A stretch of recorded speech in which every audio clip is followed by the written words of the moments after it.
ازيك يا نبيل؟ عامل ايه؟ كويس الحمد لله. بره يا نبيل، بره. انا خلاص، انت وقفت في زوري. انا عملت ايه؟ انا عملت ايه والله العظيم؟ آه. المهم، انت عايز اتكلم في ايه؟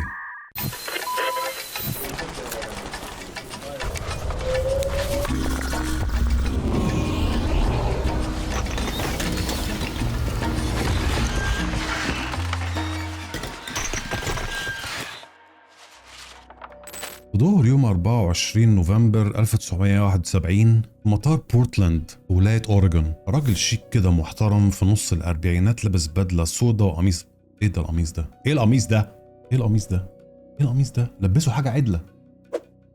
المهم، راجل محترم في نص الأربعينات كده لابس بدلة سودا وكرافتة سودا وقميص أبيض، راح عند الكاونتر وقطع تذكرة كاش وان واي لسياتل من مطار أوريجون في مطار بورتلاند الدولي. الراجل دفع تذكرته كاش وكتب عليها جي بي كوبر، وكانت التذكرة على شركة نورث ويست أورينت، والتذكرة كانت اتجاه واحد، او دان كوبر. تقدر تقول عليه دان كوبر او جي بي كوبر. انا نفسي ما اعرفش اسمه، زي ما انا مش عارف اسم الاديتور بتاع الحلقات دي. لا تفتيش مطارات ولا ابواب ولا سكان ولا حضرتك اقلع على الشراب ولا يا مدام اقلعي الباروكه ولا اي الكلام ده خالص. يعني ما كانش فيه اي نوع من انواع التفتيش في الوقت ده. الراجل خد بعضه وخد شنطته وتذكرته وطلع على طياره البوينج 727 وقعد في اخر كرسي في الطياره. كوبر اول ما طلع على الطياره وقعد في الكرسي اللي في ظهر الطياره في الاخر، طلب لنفسه كوبايه قهوه، ولع سيجارته وكل حاجه تمام، والراجل هادي جدا ورايق ولا كأن في حاجه. هو بيسخن بقى، ما هو هيبدا دوامه. هو كده الراجل بادئ دوامه وهيشتغل، بس هو جاي يشتغل علينا وعلى الناس اللي في الطياره. الطياره طلعت يا سيدي الساعه تقريبا 3 الظهر، فيها 36 راكب من غير كوبر ومن غير 6 من طاقم أفراد الطيارة. وخليك فاكر رقم 6 ده بتاع طاقم الطيارة عشان هنرجع له بعدين. لما الطيارة طلعت وبقينا في الهوا سوا، كوبر نادى على المضيفة فلورنس هافنر. طبعا المضيفة فلورنس لما راحت له راح مديها ورقة هو كتبها بإيده. هي ما بصتش في الورقة لأن هي افتكرت إن هو راكب من الركاب اللي بيحبوا يستظرفوا ويستلطفوا في الطيارة. رايحين نسافر احنا ولا رايحين حضرتك تشم هوا على الطيارة؟ عيب يا أستاذ، عيب. المضيفة ما انتبهتش الورقة زي ما انا قلت، وحطت الورقة في جيبها وكانت هتمشي. نادى عليها كوبر وقال لها يا مزمزيل اقري الورقة. بص لها وقال لها انا معايا في الشنطة متفجرات، معاه قنبلة في الشنطة. لورنس بصت لكوبر وحبت تتأكد ان هو بيهزر ولا بيتكلم جد. لقيته في منتهى الهدوء وشكله راجل ما بيهزرش. بهدوءه وقعوده على الكرسي والسيجاره اللي مولعها والمشروب اللي بيشربه، لورنس ارتبكت وبدات ايديها تترعش. ولما فتحت الورقه وابتدت تقراها لقيتها مكتوب فيها انا معايا قنبله في الشنطه، تعالي اقعدي جنبي وما تخافيش. ما تخافيش ما تخافيش ازاي يا استاذ؟ طبعا وشها اصفر واخضر ولا علم البرازيل. المهم فلورنس اترعبت، بس بعد كده جمدت قلبها وهدت نفسها وقعدت جنبه. كوبر فتح الشنطه السامسونايت شويه عشان يوريها لمحه من اللي موجود في الشنطه السامسونايت، وفلورنس خدت بالها لما فتح الشنطه شويه ان في صفين من الاسطوانات اللي لونهم احمر متوصلين بكابلات لبطاريه كبيره في الشنطه السامسونايت اللي مع كوبر. وده كان دليل كافي ان كوبر ما بيهزرش. انا فاهم انت عايز تقول ليه، بس لازم تعرف انه في السبعينات ما كانش فيه الكلام ده.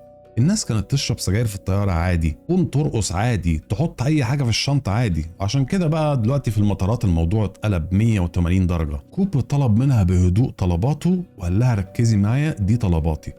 راح قايل لها على طلباته كانه بيطلب وجبه في مطعم. لو سمحت عايز واحد 200,000 دولار كاش، ويكونوا من فئه ال 20 دولار الله يخليك، ومعاهم 4 مظلات باراشوت. معاهم 4 مظلات باراشوت، ويا ريت تجيبهم لي اول ما نوصل مطار سياتل، وما تنساش الكاتشب الله يخليك. ويا ريت الركاب لو سمحت ما ينزلوش اول ما نوصل المطار، يفضلوا قاعدين في الطياره، شكرا. وطبعا نبه على فلورنس ان هي تاكد على الطيار ما يكونش فيه اي ملاعبات ولا اي حركات من دي او من دي، عشان لو شم اي ريحه لعبه من هنا ولا من هنا هيطير الطياره. انا عارف ايه اللي انت ممكن تساله لي، ليه 4 باراشوتات؟ كوبر ما كانش سهل، كوبر كان شيطان وعايز يوصل رساله ان هو معاه شخص تاني في الطياره شريك ليه، او ممكن يكون عايز يوصل رسالة للشرطة انه هيلبس حد من الباراشوتات دي للرهاين اللي معاه. المهم ما كانش عايز يدي رسالة واضحة للشرطة وعايز يخليهم يلفوا حوالين نفسهم. وفعلا الجريمة دي كانت من اكتر الجرائم في الولايات المتحدة الامريكية، بل يمكن في العالم. اللي حيرت أمريكا لسنين، وده يخلي الحكومة ما تديش كوبر أي أجهزة بايظة أو مظلات خربانة أو مفخخة عشان محدش يعرف مين اللي هيشيل الباراشوتات دي، إذا كانت كوبر ولا حد من الرهاين. حركة شطرنج من معلم، ادوني باراشوتات سليمة أسلمكوا رهاين سليمة. المضيفة كتبت كل الطلبات اللي طلبها كوبر وراحت عشان تبلغ الكابتن في المقبرة مش في المقبرة، في الطيارة. أول ما الكابتن سمع عن الكلام اللي بيحصل في الطيارة راح فورا مبلغ أبراج المراقبة باللي بيحصل، إن في طيارة مخطوفة. طبعا المطار اتقلب فوق لتحت وتم تبليغ الشرطة وتم تبليغ الFBI. في الوقت ده صاحب شركة نورث ويست أورينت بلغ طاقم الطيارة ينفذوا كل الأوامر اللي بيطلبها الخاطف، ومن الناحية التانية كان محتاجين شوية وقت عشان يقدروا يجمعوا المبلغ ده. خد بالك احنا في السبعينات، يعني مفيش واتساب تقدر تبعت لي المبلغ، وكانوا عايزين أكبر وقت ممكن للFBI إن هم يجهزوا نفسهم ويجهزوا المطار للمصيبة اللي هتنزل في المطار. الشرطة والFBI جهزوا عربيات المطافي وجهزوا عربيات الإسعاف تعقبا لأي حاجة ممكن تحصل لا قدر الله لو لعبت مع كوبر شوية أو لو كان شرب فنجان قهوة زيادة. بس من أول هنا الحدوتة ابتدت تاخد مجرى رسمي. أول ما الطيارة وصلت لمطار سياتل فضلت الطيارة تطير على شكل دورية في مطار سياتل مدة ساعتين تقريبا على بال ما الطاقم يجهز كل المطلوب منهم. في الوقت اللي كل ده بيحصل يا حرام في 36 راكب ما عندهمش فكرة إيه اللي حاصل.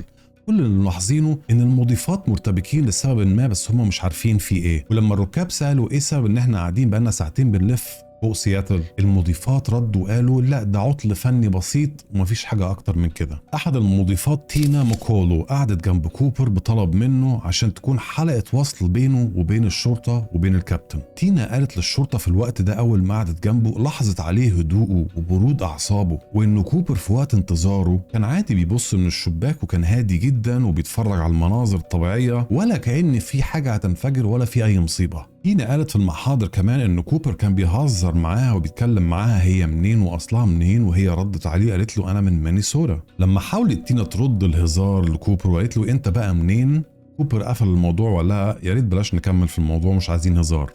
لا حازم قوي الاستاذ يعني ما بيحبش هزار. ولكن كوبر ما كانش حابب ان هو يوتر الموضوع وكان بيولع سجاير عادي ويشرب سجاير في وسط الطياره وكان لسه بيشرب القهوه بتاعته وكان كل حاجه ماشيه طبيعي جدا. يا برودك يا اخي، هنموت منفجرين، هنموت منفجرين.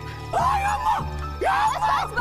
على الساعة 6 الظهر تقريبا بلغوا كوبر ان كل حاجة جاهزة، الفلوس والباراشوتات، ووافق كوبر ان هم ينزلوا الطيارة في مطار سياتل على شرط ان الطيارة تكون في مكان منعزل عن باقي المطار. يعني الطيارة تنزل في مدرج منعزل بعيدا عن المطار وفي مكان يكون خافت الإضاءة وممنوع يكون فيه أي عربيات شرطة إلا سيارة واحدة بس اللي هتجيب طلبات كوبر. كوبر شدد إنه يكون الدخول من مكان واحد بس وهو من الباب الأمامي فقط للطيارة. الباب الأمامي للطيارة هو باب موبايل أو متحرك للطيارة، وده المكان الوحيد اللي كان يسمح بيه كوبر إن أي حد يدخل الطيارة. والشركة بعتت مدير العمليات نفسه هو اللي يسلم الشنط ويسلم كل حاجة، وطبعا غير هدومه عشان ما يصيرش أي شك عند كوبر. كوبر ادى اشاره لتينا المضيفه اللي قاعده جنبه ان هي تكون الشخص اللي هيروح يستلم كل الحاجات اللي طلبها. السؤال بقى اللي انا عايز اساله، اذا تينا راح تستلم $200,000 في شنط من فئه $20 بمجموع $200,000، يعني في الوقت الحالي تقريبا 1.5 مليون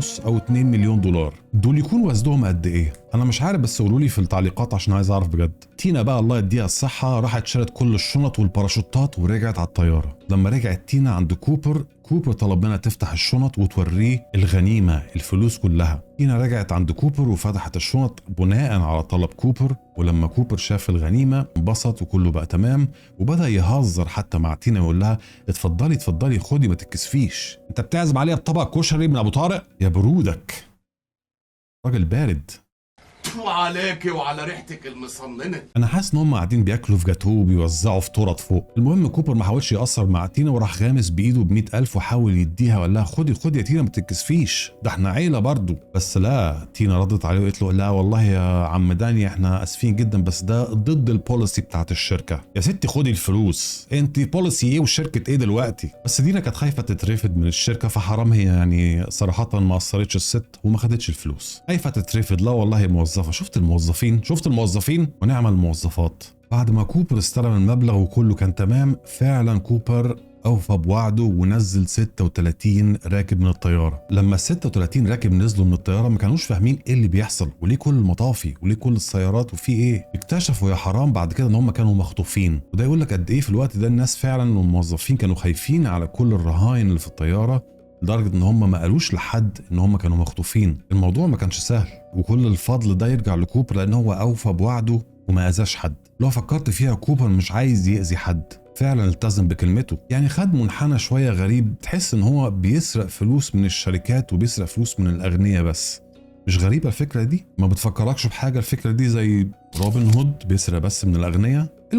المهمة لسه ما خلصتش، كل ده كوبر بيسخن. دلوقتي على متن الطيارة ما بقاش غير كوبر وطاقم الطيارة المتكون من 6 أفراد: الكابتن ويليام سكوت والمساعد بتاعه راتاكاسك، مهندس الطيران أندرسون، و4 مضيفات. كوبر كان شايف المضيفات قلقانين جدا، فقرر ان هو يتنازل عن مضيفتين لهم حتى ياخدوا شنطهم الشخصية. اللي نزلوا من الطيارة مضيفتين شافنر وهانكوك خدوا شنطهم ونزلوا من الطيارة. لما حاولت المضيفة الثالثة تينا ماكولو ان هي تنزل، كوبر قال لها لا انتي خليكي معايا لحد اخر الرحلة. زي ما تقول كده كان في بينهم تواصل او تفاهم لسبب ما، وكان واثق فيها ان هي مش هتخدعه او مش هتلعب معاه، وزي ما تقول كده المساعدة بتاعته الاسيستمنت. يعني كده كل اللي فاضل تينا وكوبر والكابتن و2 مضيفات. على الارض بقى الدنيا كانت مقلوبة رأسا على عقب، لانه كله كان بيجري بسرعة ان هم يحاولوا يعملوا تزويد لوقود الطيارة، لانه كوبر طلب من الكابتن ان هم هيطيروا على المكسيك. هو الاستاذ كوبر مأجر ميكروباص وطلع يتفسح على الطريق الدائري،